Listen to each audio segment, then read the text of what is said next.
A lot of people get involved in drug and alcohol abuse, and in many instances, it tears family and friends apart. There are many misconceptions about homeless people. Producer Renee Klein spoke with Ken Kerr and Mike Plons, who were both able to overcome drug addiction and homelessness. They are now able to help other addicts through their experiences. Throughout Toronto, there are rehabilitation centers where people who face drug and alcohol addiction are able to go and obtain help to overcome their disease. In these places are people like Ken Kerr and Mike Plant that give back to the community and provide hope for the homeless and addicts by sharing their inspiring stories. I got introduced to drugs and alcohol when I hit high school. I felt awkward. I felt a sense of not belonging, not feeling part of.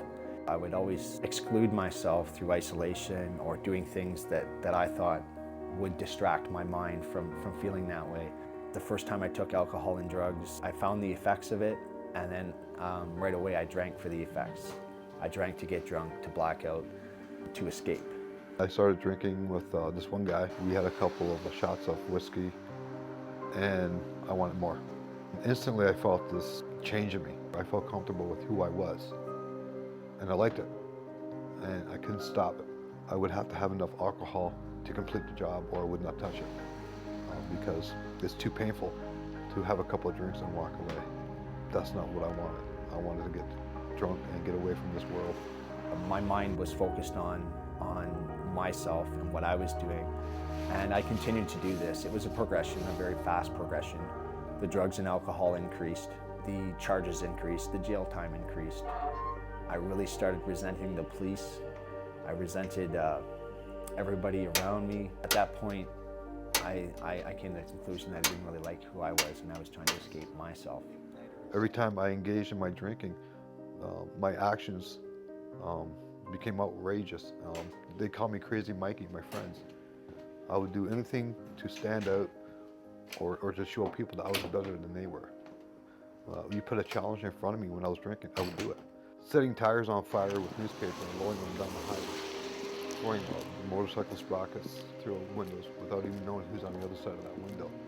I grew up being very violent, not towards people, but towards public property. I broke into schools and smashed them. So when people would ask me to do these crazy things, I felt as though there was not really a challenge. It was more for show. I was walking through the alleys and seeing the realism of the addict in their full-blown disease. I seen people that were physically run down, their eyes sunk back in their head, needles hanging out of their arms. The smell of the back alley almost made me want to be sick, of urine, of dead things, just very gross environment, and it scared me. I was given notice that the sheriffs were going to come and evict me out of my apartment for non-payment of rent. One of the guys who I was previously working with, we loaded up his van with things that I thought I would need to survive on the streets. I've grown up on the streets, so I have a basic idea of what was needed to survive.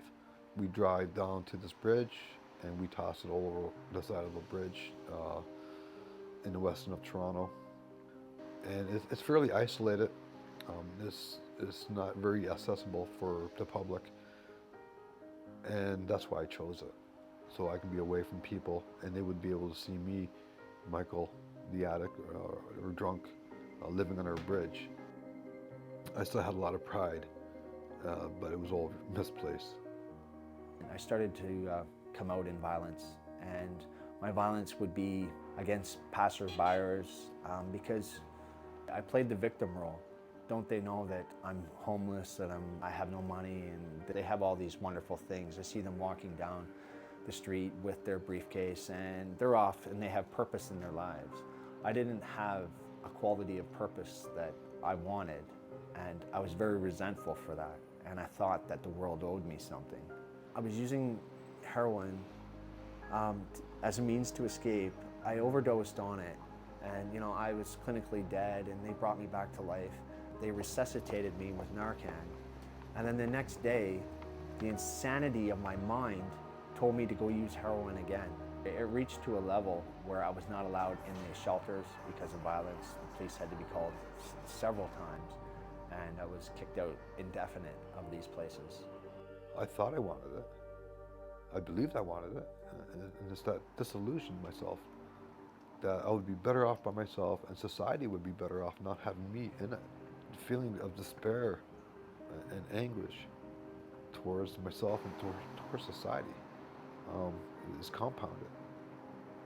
And it gets to the point where there's not enough alcohol or drugs in the world that can take that away. And when it came down to it, the only option for me was suicide. Or so I thought. Because I made an attempt on suicide, I felt like I did not own my life anymore. I lived every day seeking nothing but the drug. And everything that I would be able to save from not purchasing food and not buying tobacco went into my alcohol and went into my drugs. I would visit my mom and make up lies that I got a job interview, I need money, $10 here, $50 here for a pair of construction boots for a job that didn't exist. I would tell her things like this, and she would want to believe me so badly and have so much faith in her son that she would give me the money. I went to London Elgin Middlesex Detention Center. They kept me on suicide watch. I was spiritually, emotionally, mentally, and physically broken. I refused to eat. I refused to drink. I just wanted to die at that point. In and around that moment, I don't know what it was. I believe that it was the grace of God came into my life and gave me the willingness to be well with who I am. My mental health worker gave me an opportunity to go to the Harbor Light treatment. I had no idea what I was in for. I just knew that I was broken enough and had the willingness to try anything to get out of the situations that I was in. I was in front of my mother. She looked worse than I did, and I was the one that was using drugs. I finally saw that my using alcohol and drugs was killing her faster than it was killing me. It became very clear that this is beyond me. There is no more continuing. A choice has to be made now. And from that point on, I made my way into a treatment center, the Harbor Light, from the Salvation Army, and I listened for the first time. I truly embraced a God of my understanding, and I took direction, his direction, because my direction wasn't going anywhere.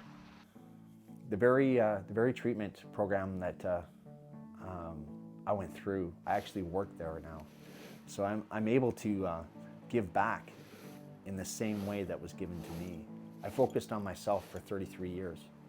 I don't need to focus on myself anymore. I need to focus on other people and focus on how I can help them and how I can benefit their lives. There's nothing worse in an alcoholic's or an addict's mind than waking up in the morning and not having the hopes of a brighter day.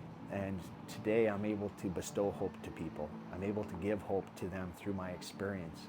The best thing that I can actually give to a person who is homeless is the recognition that they're there, that I see them, that I am not going to be one of those people who just pretends they don't exist. That's not productive to helping them get off the street. I now go to hostels, to a detox, and I will tell my story. I will pass the light to another addict and give them hope. To see a person who's lying on the street with a bottle in her hand, drunk, passed out, and say, the poor bastard put himself there. It's a misconception, Living at home, for me as a child, and to sustain the beatings from people that say that they love you, or live on the streets, being embraced in the homeless community, and get away from those beatings, well, that's more attractive. So it is a choice. But when you look at the two and compare them, is it really a choice? When I see a person on the street, I see myself. It's a mirror image of myself and my addict behavior. I can immediately feel empathy and compassion for that person. I see their pain, I see the realism of it.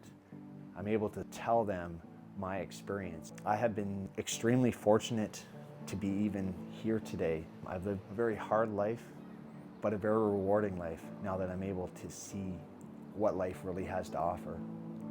Life has given me just as much as a fair shake as anyone else.